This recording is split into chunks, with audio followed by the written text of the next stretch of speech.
Hello students, कैसे हो आप सब। उम्मीद है आप सब अच्छे होंगे। बच्चों, साइंस की एक सीरीज लेके आए हैं आपके लिए। क्लास 10th की साइंस करेंगे, ठीक है। तो पहला चैप्टर कराऊंगा आज, केमिकल रिएक्शन एंड इक्वेशन, ठीक है। ये छोटा सा चैप्टर है, तो 1-1.25 घंटे में खत्म हो जाएगा। एनसीईआरटी की एक-एक लाइन, एक-एक एग्जाम्पल सब बताऊंगा, और उतना ही बताऊंगा जितना आपको आना चाहिए, ना एक कम ना एक ज्यादा, ठीक है। आओ शुरू करते हैं। तो बच्चों, चैप्टर का नाम है केमिकल रिएक्शन एंड इक्वेशन। आपकी जो एनसीईआरटी है ना, एनसीईआरटी, उसके फर्स्ट पेज पे कुछ इंट्रोडक्शन की बातें दी गई है जो कि इंपॉर्टेंट है। बताता हूँ एक एक करके। सबसे पहले ना बच्चों एक बात समझो, चेंज क्या होता है। चेंज तो जब भी केमिस्ट्री में मैं चेंज की बात करता हूँ ना, तो चेंज दो तरह से होगा। एक होता है फिजिकल चेंज, और एक क्या होता है, केमिकल चेंज। जो फिजिकल चेंज होता है ना बच्चों, इसको याद कैसे करना है, तो ऐसे, या तो स्टेट। अच्छा, स्टेट क्या होता है, सॉलिड, लिक्विड या गैस, या फिर शेप या साइज। स्टेट, शेप या साइज चेंज होगी, लेकिन केमिकल कंपोजिशन चेंज नहीं होगी। इसको बोलते हैं फिजिकल चेंज। जैसे मैंने आपसे बोला H2O पहले किस फॉर्म में था, लिक्विड फॉर्म में था, तो यानी ये पानी है, किस फॉर्म में है, लिक्विड। अब मैंने कहा सुनो, इसको ना आपने हीट दे दी, इसको आपने क्या दे दी, हीट। अब ये H2O तो है, लेकिन अब ये किस फॉर्म में बन गया, गैस। तो मैंने कहा इसको आप पानी कहते हो, लेकिन इसको आप क्या बोलते हो, स्टीम। अब मैंने कहा देखो, यहाँ पे सॉलिड से किस में कन्वर्ट हो गया, गैस, यानी क्या चेंज हो गई, तो आप बोलोगे इसकी स्टेट चेंज हो गई। लेकिन एक बात बताओ, H2O यहाँ पे भी साथ में था और H2O यहाँ पे भी क्या है, साथ में। तो मैंने कहा इसकी स्टेट तो जरूर बदली, लेकिन इसकी केमिकल कंपोजिशन नहीं बदली, क्योंकि केमिकल कंपोजिशन का मतलब है कि एलिमेंट्स अगर पहले साथ में थे तो बाद में भी साथ में है, और अगर पहले अलग थे तो बाद में भी अलग है। तो मैंने कहा ये किस चेंज में आएगा, तो इसका आंसर क्या है, फिजिकल चेंज। तो मैंने कहा कभी बॉइलिंग की बात है ना, या फिर कभी कोई शेप चेंज हो, या फिर कभी कोई साइज चेंज हो। लेकिन इसमें जो भी आपका जो सब्सटेंस है उसकी आइडेंटिटी नहीं बदलती। ये पहले भी H2O था, बाद में भी H2O है। एक कागज, जैसे मैंने आपसे बोला कि ये कपड़ा है, और इसके ना मैंने 10 टुकड़े कर दिए। हर एक टुकड़ा है तो कपड़ा ही ना, तो मैंने कहा यार इससे फर्क नहीं पड़ता कि इसका शेप बदल दिया, साइज बदल दिया, नहीं, लेकिन इसकी आइडेंटिटी थोड़ी बदली, रहा तो ये कपड़ा ही। तो इसको आप कहोगे फिजिकल चेंज। तो ये सब किस में आ गए, फिजिकल चेंज। यानी इसमें ना सब्सटेंस की जो आइडेंटिटी है वो क्या रहती है, सेम। अब बात करते हैं केमिकल चेंज की। बच्चों केमिकल चेंज क्या होता है, केमिकल चेंज में बस आपको एक चीज याद करनी है कि जो आइडेंटिटी है ना, सब्सटेंस की जो आइडेंटिटी है वो चेंज हो जाती है। जैसे मैं आपको एग्जांपल दूं, जैसे मैंने कहा बर्निंग ऑफ पेपर। मैंने कहा एक कागज लो और उसको जला दो। अब कागज जला दिया, अब हाथ में क्या है, राख। तो मैंने कहा ये जो राख है और कागज क्या सेम चीज है, आप बोलोगे नहीं। तो मैंने कहा देखो, पहले पेपर था, लेकिन अब आपने उसको बर्न कर दिया, अब वो बने एशेज, राख बन गई। तो मैंने कहा इसकी ना आइडेंटिटी बदल गई। तो जहां पे आइडेंटिटी सेम रहती है वो फिजिकल चेंज, और जहां आइडेंटिटी बदल जाती है वो कौन सा चेंज है, केमिकल चेंज। दूसरा, या तो आइडेंटिटी बदलेगी या तो केमिकल कंपोजिशन चेंज हो जाएगा। तो बच्चों ये रखना है कि फिजिकल चेंज में केमिकल कंपोजिशन चेंज नहीं होती, आइडेंटिटी चेंज नहीं होती।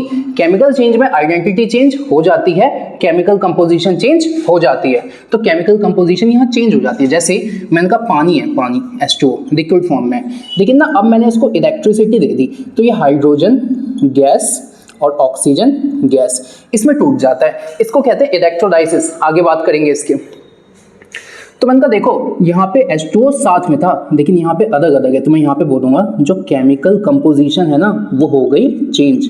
तो बच्चों याद किए करना है कि चेंज केमिस्ट्री में दो होते हैं, एक फिजिकल चेंज, एक केमिकल चेंज। फिजिकल चेंज में या तो स्टेट चेंज होगी, या तो शेप चेंज होगा, या तो साइज चेंज होगा, लेकिन सब्सटेंस की आइडेंटिटी वही रहेगी और केमिकल कंपोजिशन चेंज नहीं होगा। जैसे ये सब केमिकल चेंज में क्या होगा, केमिकल चेंज में सब्सटेंस की आइडेंटिटी चेंज हो जाएगी और केमिकल कंपोजिशन भी चेंज हो जाएगा। जैसे कभी बर्निंग, सीधा सीधा कभी क्वेश्चन आए कि burning of anything, burning of anything हमेशा केमिकल चेंज होगा, कंबशन हमेशा केमिकल चेंज होगा, रस्टिंग लोहे पे जंग लग गया, तो लोहे पे जंग लग गया तो उसकी आइडेंटिटी बदल गई ना, पहले वो लोहा था लेकिन अब लोहा नहीं रहा, अब उस पर जंग लग गई, तो रस्टिंग कोरोजन ये सब भी किस में आ गए, केमिकल चेंज में। ठीक है, आगे चलते हैं। अभी तक मैंने आपको ये बताया कि चेंजेस दो तरह के होंगे, एक फिजिकल एक केमिकल। फिजिकल चेंज में दो बातें याद करनी है। फिजिकल चेंज का मतलब है जब सब्सटेंस की आइडेंटिटी नहीं चेंज होगी वही रहेगा, और उसकी केमिकल कंपोजिशन नहीं चेंज होगी वही रहेगा। अच्छा, और क्या, शेप चेंज हो जाए कोई दिक्कत नहीं है, साइज चेंज हो जाए कोई दिक्कत नहीं है, स्टेट सॉलिड लिक्विड या गैस आपस में चेंज हो जाए कोई दिक्कत नहीं है, लेकिन आइडेंटिटी चेंज नहीं होनी चाहिए, केमिकल कंपोजिशन चेंज नहीं होना चाहिए। उल्टा फिजिकल चेंज में क्या होता है, फिजिकल चेंज में ये होता है कि फिजिकल चेंज तो हो गया, अब केमिकल चेंज में क्या होता है, सी से केमिकल चेंज, सी से केमिकल कंपोजिशन। तो मैंने कहा केमिकल चेंज में केमिकल कंपोजिशन चेंज हो जाएगी और सब्सटेंस की आइडेंटिटी भी चेंज हो जाएगी। तो मैंने कहा अगर एक कागज है उसको जला दिया तो अब कागज से राख बन गया, अब ये दोनों सेम नहीं हो सकते, राख को मैं वापस कागज नहीं बना सकता, आइडेंटिटी बदल गई ना। तो मैंने कहा ये किस में आ गया, केमिकल चेंज। अब ये क्यों बताया मैंने, तो चैप्टर का नाम है केमिकल रिएक्शन एंड इक्वेशन, इसको छोड़ो, यहाँ केमिकल रिएक्शन, तो ये भी तो पता होना चाहिए केमिकल रिएक्शन होता क्या है। तो आपकी बुक कहती है, एनसीईआरटी कहती है, एनसीईआरटी ये कहती है हमसे कि देखो यार, जो भी आपका केमिकल चेंज होता है ना, जो भी हमारा केमिकल चेंज होता है ना, तो जैसे मैंने आपसे बोला H2O है, किस फॉर्म में है, लिक्विड फॉर्म में है। अब ये इसको आपने इलेक्ट्रिसिटी दे दी तो अब ये हाइड्रोजन गैस बन गया और ऑक्सीजन क्या बन गया, गैस। मैंने कहा देखो यहाँ पे ये साथ में थे लेकिन यहाँ पे ये अलग अलग हो गए, तो मैंने कहा यहाँ पे ना, यहाँ पे केमिकल कंपोजिशन चेंज हो गया, और जहाँ पे केमिकल कंपोजिशन चेंज होता है वो कौन सा चेंज हो गया, केमिकल चेंज।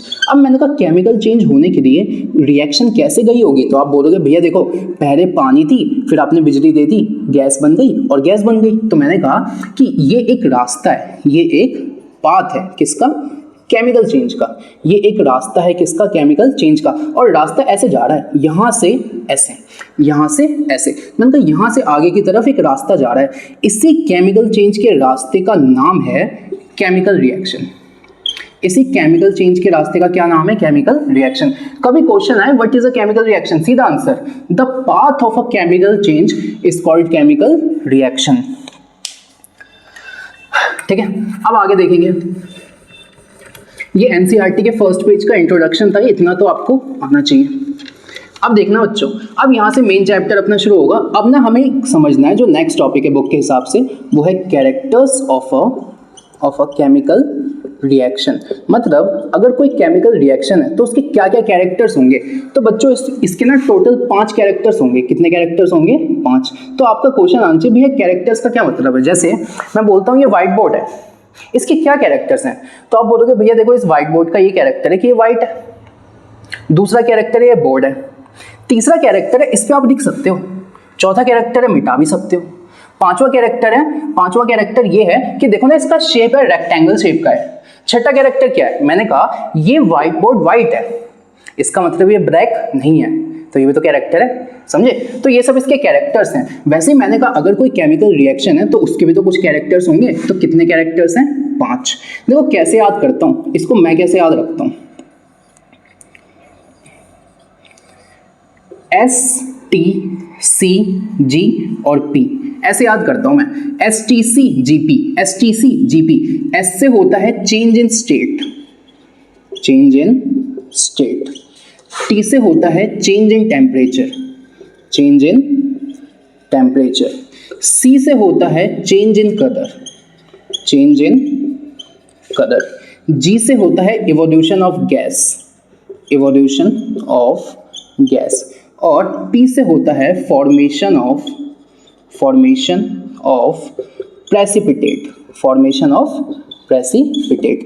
मैंने कहा देखो जब आपका स्टेट चेंज होगा ना तो केमिकल रिएक्शन हो सकता है, केमिकल रिएक्शन हो सकता है। जब आपका टेम्परेचर चेंज होगा तब केमिकल रिएक्शन हो सकता है। जब आपका कलर चेंज होगा केमिकल रिएक्शन हो सकता है। जब गैस बनेगी गैस, केमिकल रिएक्शन हो सकता है। और जब कोई प्रेसिपिटेट बनेगा तो केमिकल रिएक्शन हो सकता है। ठीक है, अब जरा ध्यान से देखना, इसमें ना जो मुझे फोकस करना है वो इस वाले पे करना है, इस वाले पे, टेम्परेचर वाले पे।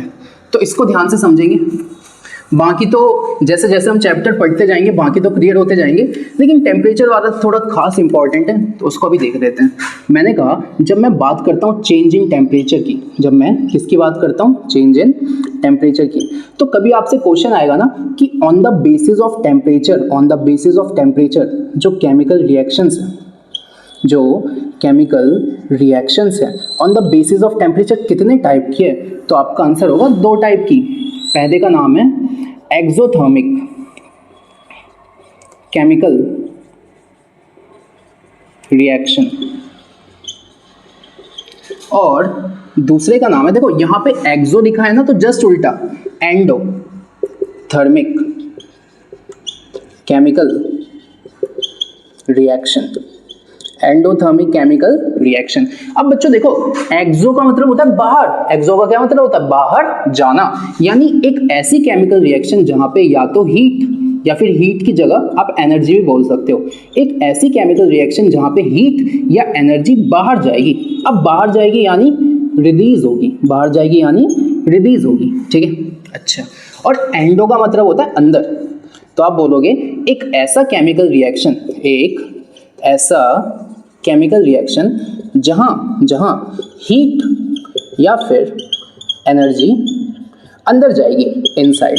अब बच्चों एक बात बताओ, मैंने कहा ये आपका मार्कर है, इससे हीट बाहर निकलेगी तो यानी ये हीट को रिलीज करेगा, और अगर ये हीट को देगा, अगर हीट इसके अंदर जाएगी तो ये हीट को एब्जॉर्ब करेगा ना, तो मैं यहाँ नहीं लिख सकता, यहाँ पे जो हीट या फिर जो एनर्जी होती है ना, जो एनर्जी उसको एब्जॉर्ब किया जाता है, क्या किया जाता है, एब्जॉर्ब, और यहाँ पे एनर्जी को क्या किया जाता है, रिलीज किया जाता है। तो बस इसे बनाओ फटाफट।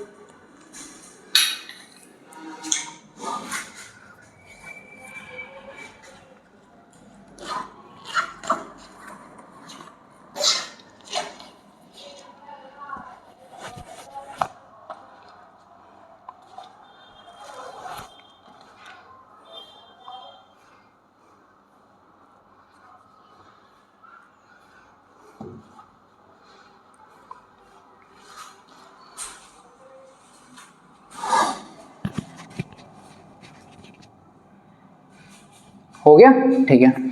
अब देखना ध्यान से, अब ना मैं आपको कुछ एग्जांपल्स बताऊंगा कि एक्सोथर्मिक और एंडोथर्मिक में होते क्या हैं, तो अब देखेंगे हम ध्यान से, ठीक है। तो बच्चों अब आगे देखना, आगे देखेंगे। अभी मैंने आपको एक्सोथर्मिक समझाया ना, उसके एग्जांपल्स हैं, ये चारों आपकी बुक में दिए हैं, एक एक करके समझते हैं। एक्सोथर्मिक से मुझे याद रखना है टेम्परेचर या फिर हीट या फिर एनर्जी रिलीज होगी यानी बाहर निकलेगी, बस।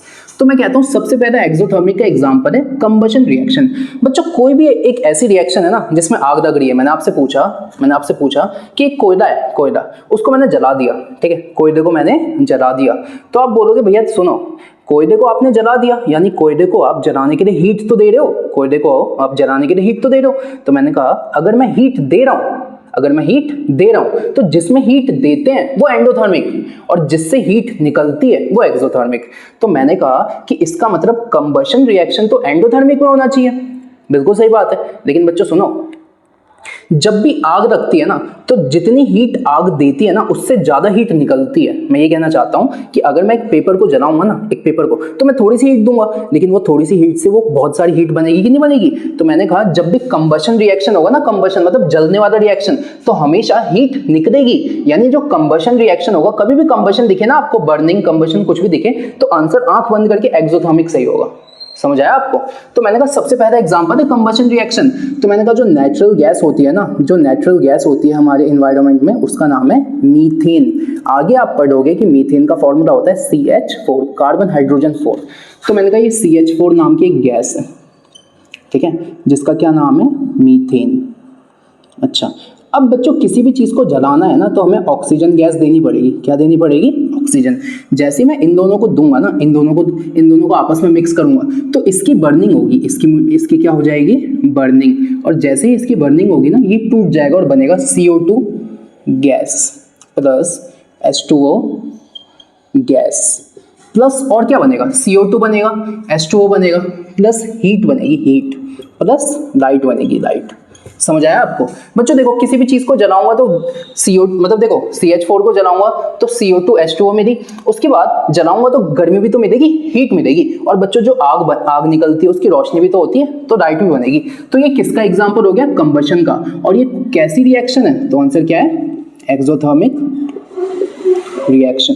आगे चलो, दूसरा रेस्पिरेशन। रेस्पिरेशन का मतलब होता है, देखो रेस्पिरेशन का मतलब सांस लेना नहीं होता, लाइफ प्रोसेस में आप पढ़ोगे। रेस्पिरेशन का मतलब होता है जो हम खाना खाते हैं शरीर उसका ग्लूकोज बनाती है, और वो ग्लूकोज सेल को मिलता है। जब सेल को मिलता है ना तो सेल उसको तोड़ता है ऑक्सीजन की हेल्प से। तो मैं कहता हूं जब भी ब्रेक डाउन ऑफ ग्लूकोज होगा ना उसको रेस्पिरेशन कहोगे। तो मैंने कहा ग्लूकोज का फॉर्मूला होता है C6H12O6। ये किसका फॉर्मूला होता है? ग्लूकोज का। और इसको आप थोड़ी सी ऑक्सीजन दे दो, ग्लूकोज ऑक्सीजन की प्रेजेंस में टूटेगी और बनाएगी CO2 plus H2O plus energy. क्या बनाएगी? CO2 plus H2O plus energy, CO2 plus H2O plus energy, ठीक है। और यहाँ पे ये होगा 6 और 6, 6 और 6, ठीक है। तो बच्चों जो ग्लूकोज का ब्रेकडाउन होगा ना, ग्लूकोज का ब्रेकडाउन, तब मुझे एनर्जी मिलेगी, यानी इस रिएक्शन में एनर्जी मिल रही है। तो मैंने कहा जहां एनर्जी रिलीज होती है, जहां एनर्जी रिलीज होती है, ये भी किसका एग्जांपल हो गया? एक्सोथर्मिक का। और आपकी एनसीईआरटी की बैक एक्सरसाइज का क्वेश्चन नंबर 9 भी यही बोला है कि रेस्पिरेशन एक एक्सोथर्मिक प्रोसेस है। ऐसा क्यों? तो बच्चों ये रिएक्शन लिख देना और यहाँ पे लिखोगे एनर्जी रिलीज हो रही है इस वजह से। ये क्वेश्चन नंबर 9 भी हो गया। थर्ड, आपकी एनसीईआरटी में लिखा हुआ है कि ये दोनों तो एक्सोथर्मिक है, और मैंने बोला जो वेजिटेबल मैटर है, जो वेजिटेबल मैटर है मतलब जो भी खाने के छिलके वगैरह है, जब उसको आप मिट्टी में डालते हो और वो खाद बन जाती है, वो कंपोस्ट बन जाती है, तो ये जो रिएक्शन होती है ना, ये भी एक्सोथर्मिक है। तो decomposition of vegetable matter into compost is also an exothermic reaction. चौथा, मैंने कहा रस्टिंग ऑफ आयरन, जो लोहे वगैरह का जंग लगता है ना, वो भी एक्सोथर्मिक रिएक्शन है, ठीक है। लेकिन आप बोलोगे भैया देखो लोहे का, मान लो जैसे ये लोहा है, मान लो ये लोहा है, तो अगर इस पे जंग लगी तो इसको छूंगा तो गर्म थोड़ी लगेगा। लेकिन अगर एक्सोथर्मिक होता तो हीट निकलती, और अगर हीट निकलती तो टच करने पे हाथ को तो गर्म लगता ना, लेकिन मुझे तो गर्म नहीं लगता। सही बात है। तो यानी रस्टिंग एक्सोथर्मिक हुई कैसे? तो आप बोलोगे सुनो, रस्टिंग एक्सोथर्मिक ऐसे हुई, हीट तो निकलती है लेकिन इतनी धीरे धीरे निकलती है ना कि पता नहीं चलता, ठीक है। तो मैं कहता हूं यहां पे हीट निकलती तो है लेकिन बहुत धीरे निकलती है। तो मैं कहता हूं रस्टिंग में क्या होता है, जैसे मैंने बोला आयरन, और इसको क्या मिल गया? ऑक्सीजन। अच्छा थोड़ा सा इसको क्या मिल गया? पानी। तो ना ये एक फॉर्मूला बना देता है जिसको लिखते हैं Fe2O3.X H2O। इसको कहता हूं मैं रस्ट। जो लोहे के ऊपर जंग लग जाता है ना, उस जंग को इंग्लिश में कहता हूं रस्ट, और उसका ये फॉर्मूला होता है। आपको याद नहीं करना, बस आपको ये याद रखना है कि जो रस्टिंग है वो भी कैसा है? एक्सोथर्मिक। लेकिन जो इसमें हीट निकलती है ना, वो धीरे धीरे निकलती है, धीरे धीरे, इसलिए हमें पता नहीं चलता। लेकिन अगर हमें नहीं पता चला इसका मतलब ये थोड़ी एक्सोथर्मिक नहीं है, एक्सोथर्मिक है, हीट धीरे निकलती है। तो आगे चलेंगे, आगे देखना। अब आगे हम आते हैं तो ना एक केमिकल रिएक्शन जिसके बारे में हम अभी तक पढ़ रहे हैं, इस केमिकल रिएक्शन को रिप्रेजेंट करना कैसे है। तो ना सबसे पहले तो एक एरो बनाया जाएगा, ठीक है। एरो से पहले जो चीज होती है ना उसको मैं कहता हूं रिएक्टेंट, और एरो के बाद जो चीज बनती है उसको मैं कहता हूं प्रोडक्ट, ठीक है। अब जो रिएक्टेंट है ना वो क्या होते हैं? तो रिएक्टेंट वो सब्सटेंस होते हैं जो कि एक केमिकल चेंज में जाते हैं, substance that undergoes chemical change. और ये एरो क्या दिखाता है? तो ये एरो दिखाता है केमिकल चेंज को। एरो किसको दिखाता है? केमिकल चेंज को। और एरो पता है ऐसे क्यों बनता है? एरो ये बताता है कि जो इस एरो के पीछे की साइड जो चीज है ना, इनमें केमिकल चेंज हो रहा है, और इस एरो के आगे जो चीज है ना उसमें केमिकल चेंज हो चुका है। तो ये एरो ये दिखाता है कि भाई जिस तरफ मेरी पूंछ है ना, यहाँ पे केमिकल चेंज स्टार्ट हुआ है, और जिस तरफ मेरा सर है ना, यहाँ पे केमिकल चेंज खत्म हो गया। तो ये जो है ना, इसको मैं बोलता हूँ substance that are formed after a chemical change, और इनको मैं क्या बोलता हूँ? प्रोडक्ट। जैसे एग्जांपल दूं, मैंने कहा हाइड्रोजन प्लस ऑक्सीजन, और यहाँ पे मैंने लिखा H2O लिक्विड। अब मैंने आपसे बोला कि देखो ये और ये दोनों आपस में कंबाइन होंगे, यानी अगर ये कंबाइन होंगे तो इनमें होगा केमिकल चेंज, इनमें क्या होगा केमिकल चेंज, और कंबाइन होके जो चीज़ बनेगी ना उसको मैं बोलता हूँ प्रोडक्ट, ठीक है। तो जो जहाँ केमिकल चेंज स्टार्ट हुआ है इसको मैं बोलूँगा रिएक्टेंट, रिएक्टेंट, क्योंकि इनमें रिएक्शन होगी और जो बन गया उसको मैं क्या बोलूँगा प्रोडक्ट, ठीक है। इसे नोट करो फटाफट।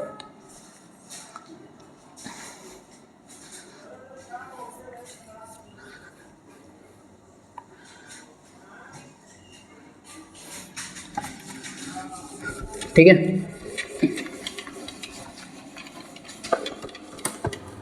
तो अब देखना साइड, मैं यहाँ पे साइड में लिख देता हूँ, यही लिख देता हूँ कि भाई एक तरफ होगा रिएक्टेंट और यहाँ पे होगा केमिकल चेंज, और यहाँ पे जो चीज़ बनेगी वो क्या बनेगा प्रोडक्ट बनेगा। अब बच्चों देखो, अब जो केमिकल रिएक्शन को रिप्रेजेंट करने के तरीके हैं ना, ये आगे भी दो टाइप के हैं, ये आगे भी कितने टाइप के हैं, दो। एक का नाम है वर्ड इक्वेशन, एक का क्या नाम है वर्ड इक्वेशन, और एक का नाम है केमिकल इक्वेशन, एक का क्या नाम है केमिकल इक्वेशन। अभी मैं बताता हूँ मतलब क्या है। भैया समझ नहीं आया, दोबारा समझाओ। सुनो, मैं ये कह रहा हूँ आपसे कि मैंने कहा किसी भी केमिकल रिएक्शन को रिप्रेजेंट करने का तरीका है कि यहाँ पे होगा रिएक्टेंट, यहाँ पे होगा प्रोडक्ट, बीच में होगा एरो। अब मैंने कहा रिएक्टेंट मतलब ये जो आपका डायग्राम है ना, ये जो आपका डायग्राम है इसको भी आप दो तरह से रिप्रेजेंट कर सकते हो।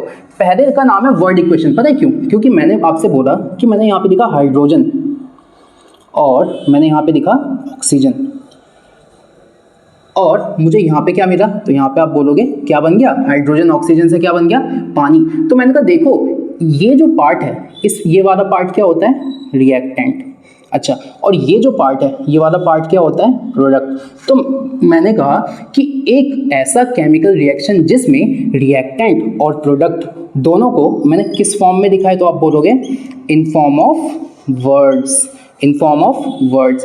तो मैंने कहा एक ऐसा केमिकल रिएक्शन जिसमें रिएक्टेंट और प्रोडक्ट दोनों को आप वर्ड्स के फॉर्म में दिखते हो ना, तो इस रिप्रेजेंटेशन को कहते हैं वर्ड इक्वेशन। क्या बोलते हैं? Word equation. अब बच्चों देखो यहाँ पे क्या होगा, मैं इसी बात को दिखता हूँ, मैंने कहा हाइड्रोजन प्लस ऑक्सीजन, और यहाँ पे मेरे पास क्या बन गया, तो भाई ये क्या बन गया, पानी बन गया।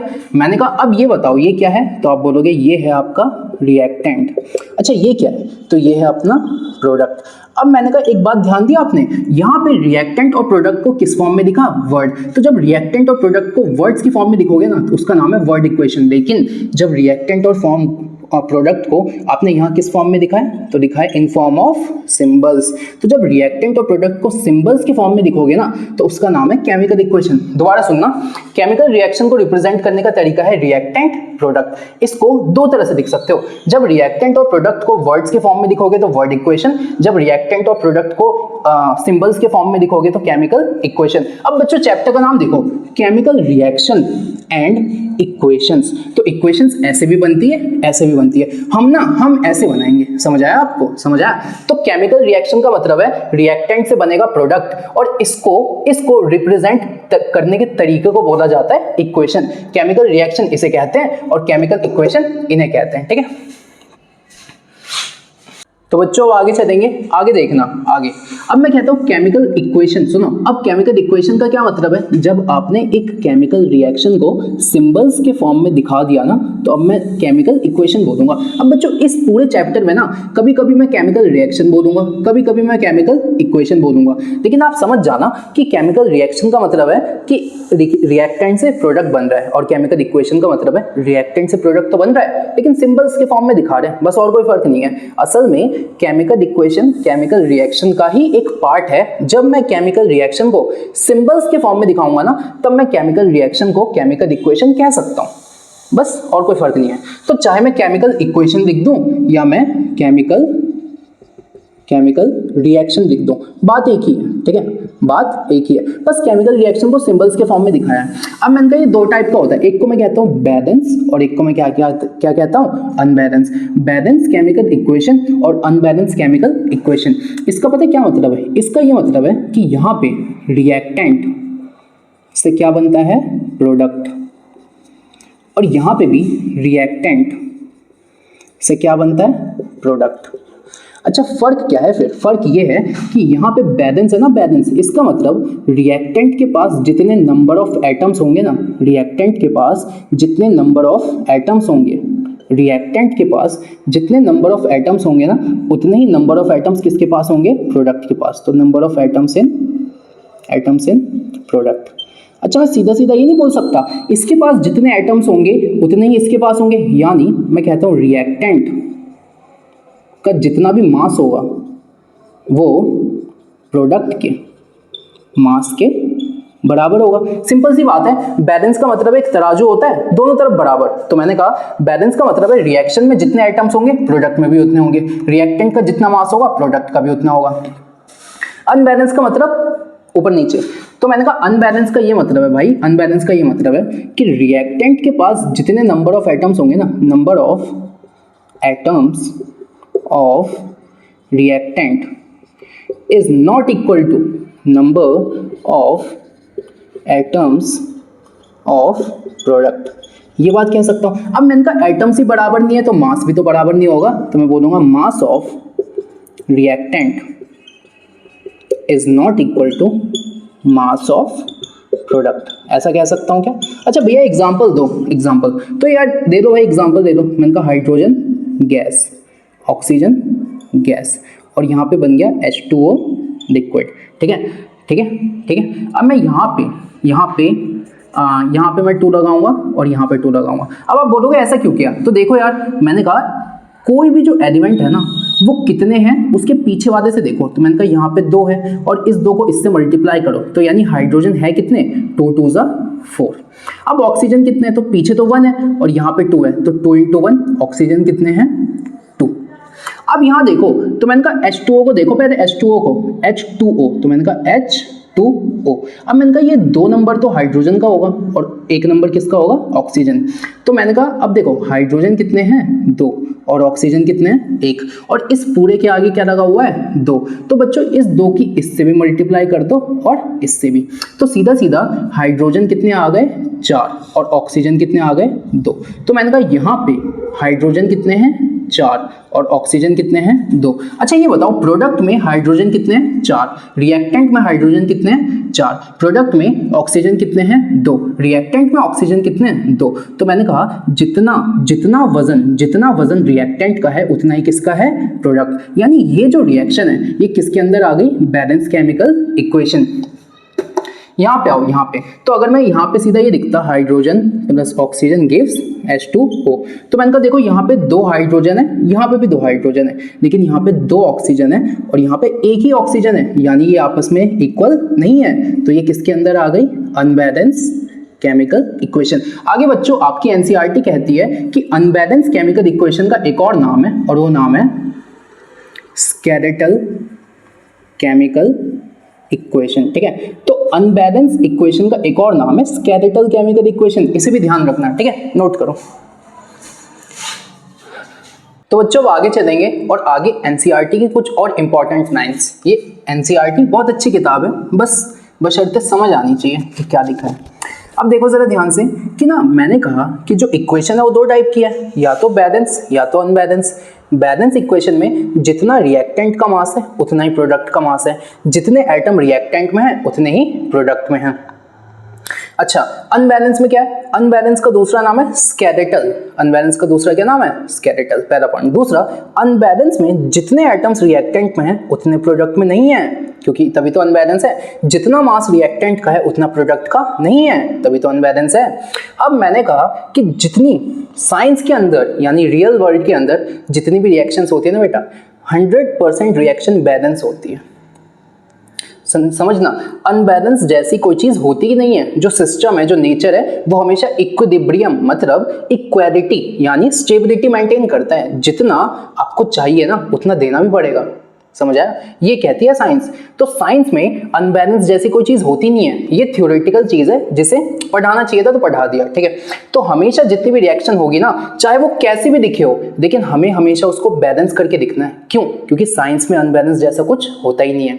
तो यानी मुझे कहीं ना कहीं जरूरत पड़ी है हर एक रिएक्शन को बैलेंस करने का। तो मेरा नेक्स्ट हेडिंग ये है कि बैलेंस अ केमिकल रिएक्शन की need, what is need to balance a chemical reaction, जरूरत क्या है। तो सबसे पहले सुनो, जितनी भी केमिकल इक्वेशन या केमिकल रिएक्शन है ना, उन सबको law of conservation of mass को मानना ही पड़ेगा। क्यों? क्योंकि ये साइंस का रूल है, ठीक है। तो जितनी भी केमिकल रिएक्शन है ना, उनको law of conservation of mass को मानना ही पड़ेगा। इस वजह से मुझे हर एक रिएक्शन को बैलेंस करना पड़ेगा, पहला पॉइंट। दूसरा, लॉ ऑफ कंजर्वेशन ऑफ मास होता क्या है? तो लॉ ऑफ कंजर्वेशन ऑफ मास ये कहता है कि बच्चों, जितना रिएक्टेंट का जितना मास है ना, उतना ही प्रोडक्ट का क्या होना चाहिए, मास। तो मास ऑफ रिएक्टेंट बराबर होना चाहिए मास ऑफ प्रोडक्ट के। ये कौन कहता है? लॉ ऑफ कंजर्वेशन ऑफ मास। एक और बात कहता है कि यही बोला ना मैंने, जितना यहाँ पे मास है उतना ही यहाँ पे मास है। तो मैंने क्या बोला कि ना ही कोई नया मास बनता है, ना ही पुराना डिस्ट्रॉय होता है। तो mass is neither created nor destroyed, या सीधा सीधा रिएक्टेंट का जितना मास है, प्रोडक्ट का भी उतना ही मास होगा। तो अगर मैं सीधा सीधा लिखना चाहता हूँ तो मास ऑफ रिएक्टेंट बराबर होना चाहिए मास ऑफ प्रोडक्ट की, ठीक है। अब बच्चों, जो केमिकल इक्वेशन है ना, जो केमिकल इक्वेशन है आपकी एनसीईआरटी कहती है कि द ट्रू डेफिनेशन, सुनना, the true definition of a chemical reaction is, it is nothing but rearrangement of atoms. It is nothing but rearrangement of atoms. इसका मतलब यह है बच्चों कि मैंने आपसे ना ये क्या लिखा है, यहां समझाता हूं। मैंने कहा कि मैंने ऐसा लिखा AB प्लस CD। अब मैं आप कहोगे एरो से पहले है ना, इसका मतलब ये क्या होगा, रिएक्टेंट। अब यहाँ पे कुछ ना कुछ प्रोडक्ट बनेगा। तो मैंने कहा बच्चों, जो भी प्रोडक्ट बनेगा ना, वो ABCD इन्हीं 4 चीजों से मिलेगा। तो मैंने कहा कुछ मत करो, इनकी ना पोजीशंस आगे पीछे कर दो। तो A को C के साथ जोड़ दिया और B को D के साथ जोड़ दिया। तो मैंने कहा देखो, असल में ABCD ये 4 एटम्स थे, इनको जस्ट मैंने रीअरेंज कर दिया, दोबारा से अरेंज कर दिया। तो मैंने कहा कोई भी जो केमिकल रिएक्शन है ना, वो असल में यही है। तो chemical reaction is nothing but rearrangement of atoms. जैसे AB प्लस CD है ना, तो A की जगह A के साथ C को डाल दिया और B के साथ D को। तो chemical reaction is nothing but rearrangement of atoms, ठीक है। इस बात को याद रखना। अब यहां से बच्चों, इसके आगे से मैं अभी आपको ये बताने वाला हूं कि मुझे केमिकल रिएक्शन को बैलेंस तो करना है। अभी मैं हट जाता हूं, लिख देना, केमिकल रिएक्शन को बैलेंस तो करना है, लेकिन केमिकल रिएक्शन को बैलेंस करना आना भी तो चाहिए। तो अब मैं आपको सिखाऊंगा कि किसी भी केमिकल रिएक्शन को बैलेंस कैसे करोगे, ठीक है। यहां तक देखो। अब बच्चों देखना, आगे चलेंगे। अब मैं आपको सिखाने वाला हूं कि किसी भी केमिकल रिएक्शन या इक्वेशन को बैलेंस कैसे करना है। तो सुनो, आपकी एनसीईआरटी कहती है कि एनसीईआरटी के अकॉर्डिंग आपको जिस मेथड का यूज करना है ना बैलेंसिंग करते वक्त, उसका नाम है hit and trial method. NCERT के अकॉर्डिंग आपको जिस मेथड का यूज करना है केमिकल रिएक्शन को बैलेंस करने के लिए, उसका नाम है हिट एंड ट्रायल मेथड। समझाऊंगा क्या मतलब है। अब इसके ना 4 स्टेप होते हैं, 4 तो मैंने लिख दिया है ताकि टाइम कम लगे। 4 स्टेप होता है, मैं एक एक करके समझाता हूँ। सबसे पहले आपको ना कोई रिएक्शन दे देगा, जैसे आपको रिएक्शन दे देगा कि iron plus steam gives magnetite plus hydrogen gas, इसको बैलेंस करो। तो सबसे पहले स्टेप 1 ये है कि जो भी मुझे देता है ना, जो भी मुझे देता है उसको मुझे वर्ड इक्वेशन के फॉर्म में लिखना है। स्टेप 1 ये कहता है कि जो भी तुम्हें गिवन है ना, उसको किसके फॉर्म में लिख दो, वर्ड इक्वेशन। तो देखो यार, मुझे ये क्वेश्चन गिवन था तो मैंने इसको वर्ड इक्वेशन के फॉर्म में लिख दिया, यानी सीधा सीधा मैंने वर्ड्स के फॉर्म में लिखा। Step 1 complete. स्टेप 2 क्या कहता है कि जो भी तुमने वर्ड इक्वेशन में लिखा है ना, अब फटाफट उसे ना स्केलेटल इक्वेशन, स्केलेटल मतलब अनबैलेंस्ड केमिकल इक्वेशन के फॉर्म में लिख दो, यानी सीधा सीधा सिंबल्स के फॉर्म में। तो मैंने कहा आयरन को लिखूंगा Fe, स्टीम यानी पानी, अच्छा, मैग्नेटाइट ये होता है Fe3O4 और ये क्या होता है, हाइड्रोजन गैस, ठीक है। तो ये आपके हो गए 2 स्टेप, यहां तक में कोई दिक्कत नहीं। अब बच्चों इसके आगे देखना, इसके आगे मैंने कहा दूसरा स्टेप यहाँ पे खत्म। अब मैंने कहा इसका नाम स्केलेटल इसलिए तो है क्योंकि यहाँ पे नंबर ऑफ एटम्स बराबर नहीं है। प्रूफ करो इस बात को, प्रूफ करो। मैंने कहा यहाँ पे देखो Fe के आगे 1 है, लेकिन यहाँ पे कितना है 3, यानी नंबर ऑफ एटम्स बराबर नहीं है, यानी ये हो गया स्टेप 2। अब स्टेप 3 में क्या है, तो ना आपको एक लिस्ट बनानी है। तो मैंने कहा देखो ना यार, अगर मैं इस पूरी रिएक्शन को देखता हूँ तो मुझे 3 ही तो चीजें दिखती है, एक Fe है, एक हाइड्रोजन है, एक ऑक्सीजन है। Fe ऑक्सीजन हाइड्रोजन, तो मैंने कहा Fe है, फिर हाइड्रोजन है, फिर क्या है, ऑक्सीजन, ठीक है। तो 3 ही तो चीजें, 3 ही चीजें। अब मैंने कहा देखो ये बताओ इस वाले पार्ट को मैं क्या बोलूंगा, तो इस वाले पार्ट को मैं बोलता हूँ रिएक्टेंट, तो मैंने कहा रिएक्टेंट साइड, और इस वाले पार्ट को मैं क्या बोलूँगा, प्रोडक्ट साइड। ठीक है, तो ये बताओ रिएक्टेंट साइड में Fe कितना है, तो Fe है 1। अच्छा, प्रोडक्ट साइड में Fe कितना है, तो भाई क्या क्या दिखा है नंबर 3, यानी Fe कितना है 3। अब इधर में रिएक्टेंट साइड में हाइड्रोजन कितने हैं 2, और प्रोडक्ट साइड में हाइड्रोजन कितने हैं, यहाँ पे भी कितने हैं 2। रिएक्टेंट साइड में ऑक्सीजन देखो कुछ नहीं है तो 1, और यहाँ पे O के आगे क्या लगा हुआ है 4। तो ना थर्ड स्टेप में मैंने इससे ना ये टेबल बना दी, इससे मैंने क्या बना दी, टेबल, और मैंने रिएक्टेंट साइड और प्रोडक्ट साइड की वैल्यूज लिख दी कि कितनी कितनी दिया है। अब स्टेप 4 पता है क्या कहता है, स्टेप 4 फाइनल और सबसे इंपॉर्टेंट स्टेप ये कहता है कि यार इन 3 स्टेप में तुमने जो किया है ना वो तो तुमने बेस तैयार किया है, अब मैं तुम्हें बताऊंगा कि बैलेंस करना कैसे है। तुम ये करो कि तुम ना बैलेंसिंग वहां से स्टार्ट करो, बैलेंसिंग उस एलिमेंट से स्टार्ट करो जिसके पास सबसे ज्यादा नंबर ऑफ एटम्स हैं। इसका क्या मतलब है, तो मैंने कहा इस पूरे में मेरे पास 3 एलिमेंट है, एक का नाम है आयरन, एक का नाम है हाइड्रोजन, एक का क्या नाम है ऑक्सीजन। तो ना क्वेश्चन यानी एनसीईआरटी की बुक अपने से ही कहती है कि इन तीनों में से तुम्हें बैलेंसिंग जिससे भी स्टार्ट करनी है ना, ध्यान रखो उसके पास सबसे ज्यादा नंबर ऑफ एटम्स होने चाहिए। तो मैंने कहा Fe के पास यहाँ पे 1 है, यहाँ पे 3 है, यहाँ पे 2 है, यहाँ पे 2 है, यहाँ पे 1 है, यहाँ पे 4 है। इस पूरे टेबल में 4 से बड़ा कोई नंबर है नहीं है। तो आप बोलोगे भैया देखो इस पूरे में 4 से बड़ा कोई नंबर नहीं है, और 4 नंबर किसका है, ऑक्सीजन का। यानी मुझे उस एलिमेंट से बैलेंसिंग स्टार्ट करनी है जो सबसे ज्यादा बार आया हुआ है। तो मैंने कहा यानी मुझे बैलेंसिंग कहां से स्टार्ट करनी है, ऑक्सीजन से। यानी मुझे सबसे पहले ऑक्सीजन को बैलेंस करना है। सबसे पहले किसको बैलेंस करना है, ऑक्सीजन को। तो मैंने कहा देखो यहाँ पे 4 है तो मुझे इस 1 को भी क्या बनाना है, 4। बच्चों अगर 1 को 4 बनाना है तो कितने की मल्टीप्लाई करूं, 4 की। कितने की मल्टीप्लाई करूं, 4 की। तो मैंने कहा जैसे ही आप यहाँ पे 4 की मल्टीप्लाई करोगे किसके बराबर आ गया, 4। अब मैंने कहा एक बात बताओ, इसको देखो, इसको देखो। अब मैंने कहा यहाँ पे 1 है और मुझे इसको 4 बनाना है, तो मैंने इसकी कितने से मल्टीप्लाई कर दी, 4 की। तो क्या मैं ऐसे मल्टीप्लाई कर दूं, नहीं ऐसे नहीं करता, कभी भी ये मत कर देना कि इधर ही मल्टीप्लाई कर दो इतना ही आसान होता तो क्या ही बात थी। तो यहाँ पे अगर आपको मल्टीप्लाई करना है ना तो आप यहाँ पे पीछे 4 लिखो। पीछे क्या लिख दिया आपने, 4। अब देखो ये ना 1 इस 4 से मल्टीप्लाई हो गया, 4 बन गया। लेकिन बच्चों आपने एक चीज नोटिस करी कि जैसे ही मैंने इसके पीछे 4 लगाया ऑक्सीजन तो 4 बन गए, लेकिन H2 के पीछे भी तो ये लग गया। अब मैंने कहा H2 पहले कितने थे, तो H2 पहले कितने थे, 2। लेकिन क्योंकि इसके पीछे 4 लग गया, इसके पीछे क्या लग गया, 4, तो अब ये कितने हो गए, 8। अब ये कितने हो गए, 8। अब ये कितने हो गए, 8। अब मैंने कहा अगर ये इधर 8 है तो इधर भी कितने करने हैं, 8। और मेरे को अगर 2 को 8 बनाना है तो कितने के मल्टीप्लाई करूं, 4 की। तो अगर मैं इस वाले देखो, अब ये कौन सा हाइड्रोजन है, तो ये प्रोडक्ट वाला हाइड्रोजन है। तो प्रोडक्ट वाले हाइड्रोजन के आगे मैं क्या लगा दूं, 4। प्रोडक्ट वाले हाइड्रोजन के आगे मैं क्या लगा दूं, 4। ये बात आप समझे, ये बात आप समझे। तो सबसे पहले बच्चों मैंने क्या किया, सबसे पहले मैंने ऑक्सीजन को बैलेंस किया। ऑक्सीजन इधर भी 4, इधर भी 4, हाइड्रोजन इधर भी 8, इधर भी 8। अब क्या बच गया, अब क्या बच गया, तो आप बोलोगे भैया देखो ना यहाँ पे Fe है 3, लेकिन यहाँ पे कितने हैं, 1। यहाँ पे है 3, यहाँ पे कितने, 1। तो इसके कितने से मल्टीप्लाई, 3 से।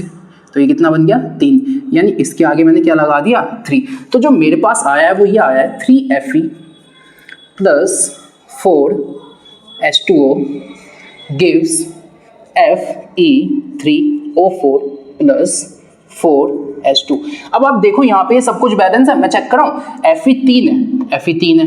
और अच्छा हाइड्रोजन देखो 2 4 जा 8, 2 4 जा 8। अच्छा इसके पीछे क्या है, 1, 1 4 जा 4 ऑक्सीजन, और यहाँ पे भी 4 ऑक्सीजन। यानी बच्चों अब ये क्या हो चुका है, तो ये हो चुका है बैलेंस बन चुका है। ये क्या बन चुका है, बैलेंस। क्वेश्चन में मुझे ये दिया था, इससे ना मैं इस पे आ गया, ये दिया था इससे मैं इस पे आ गया। अब बच्चों तो बच्चों देखो, अब इसके आगे मैं बताता आपको, लेकिन थोड़ा सा लेट हो रहा है मुझे, तो मैं इसके आगे कल कंटिन्यू करता हूँ। ये फर्स्ट पार्ट है, सेकंड पार्ट, थर्ड पार्ट जो भी बनेगा, इसका जो भी बनेगा आराम से बनाऊंगा। लेकिन आप ध्यान से देखना, कुछ भी नहीं छुड़वाया, सब बताया और सब अच्छे से बताया। दोबारा चेक करना, एक एक लाइन, एक एक वर्ड, एक एक एग्जाम्पल, एक एक कॉन्सेप्ट, एक एक लॉजिक एनसीईआरटी के लाइन टू लाइन पढ़ाई है। चेक कर लेना बुक में जाके, ठीक है, उसकी टेंशन नहीं है, ये आराम से देखना। और इसके बाद जो सेकंड पार्ट आएगा वो जस्ट कल आएगा, कल, ठीक है। तो आज के लिए सॉरी, मेरे को थोड़ा लेट हो रहा है, मैं इसके आगे नेक्स्ट में बताऊंगा। अभी तक आप इतना पढ़ो और इसको रिवाइज करो और अपना फीडबैक नीचे कमेंट्स में दे देना, ठीक है। पढ़ाई करते रहिए, ऑल द वेरी बेस्ट, मिलते हैं कल।